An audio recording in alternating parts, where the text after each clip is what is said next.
You found it. Your home for the best content on your favorite team, the Fighting Tigers of LSU. Do us a favor. Subscribe to the channel. Leave your comments below. Be sure to smash that like button.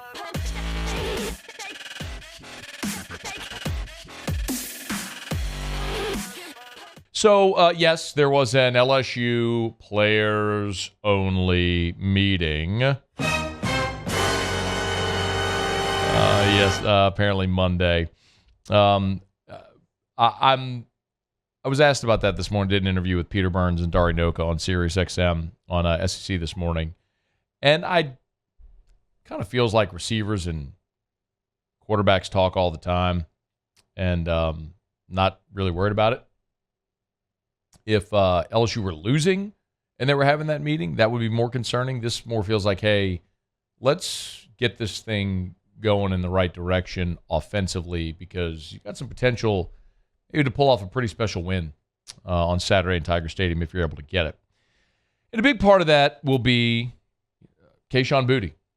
I don't think many people would have believed at this point in the season that Kayshon Boutte would have had 11 catches for 97 yards and no touchdowns. Maybe in the opener against Florida State, you could have believed 11 for 97 and no touchdowns.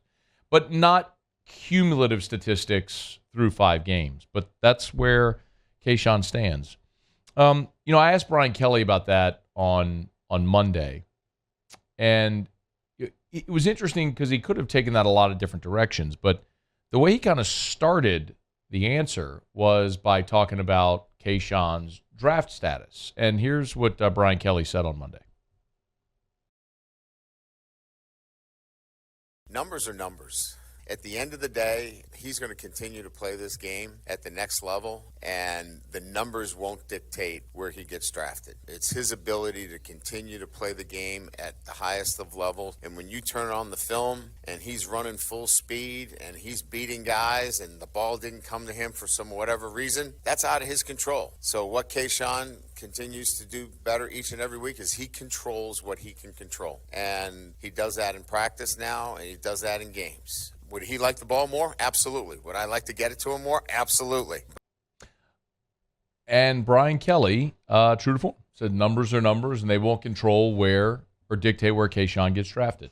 So I just told you that Kayshon Boutte right now has 11 catches for 97 yards. For what it's worth, Jackson Smith-Njigba from Ohio State, who many analysts also have as one of the top receivers in this draft. Have you looked at his numbers on the year, by the way? And Ohio State's offense is pretty good. He's got 4 catches for 36 yards and no scores. Didn't he have 3 bills in the Rose Bowl? 4 for 36. That's his season total. And Jordan Addison, the Rating Blitnikoff Award winner. It's better, but it ain't Blitnikoff. He's got 29 catches for 442 yards and 6 touchdowns. It's better, no doubt, than those guys, but still. Well, it's interesting because ESPN's 4 NFL draft analysts updated their position rankings for this upcoming draft. So the top 5 players at every position for this upcoming draft.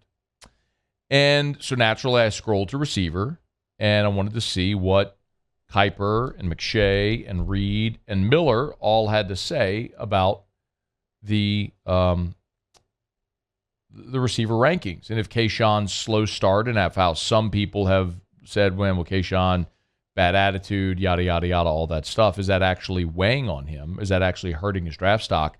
The answer in short is no, not really.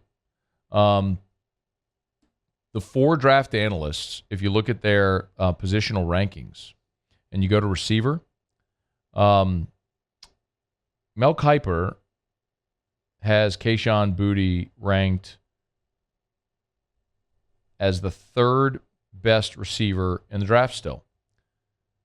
So he's got Jordan Addison, Jackson Smith-Njigba, and Kayshon Boutte. So I just mentioned Jackson Smith-Njigba has 4 catches for 36 yards. Got him second. Kayshon, 11 catches for 97 yards. Got him third. How about Todd McShay? Jordan Addison, 1. Kayshon Boutte, 2. Jackson Smith-Njigba, 3. Then Cedric Tillman from Tennessee, Quentin Johnson from TCU, 4-5.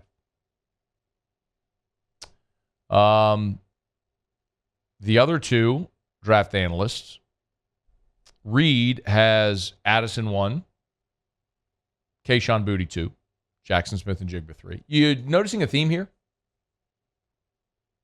I mean, I'm going to go ahead and make it a clean sweep. Miller has Jordan Addison 1, Jackson Smith and Jigba 2, and Kayshon Boutte 3. So all 4 of ESPN's draft analysts have Addison, Smith and Jigba, and Boutte 1, 2, 3. All of them have Addison 1, and they all 2 of them have Boutte 2, and 2 of them have Smith and Jigba 2, and Boutte 3. Just them flipped. So Brian Kelly is right.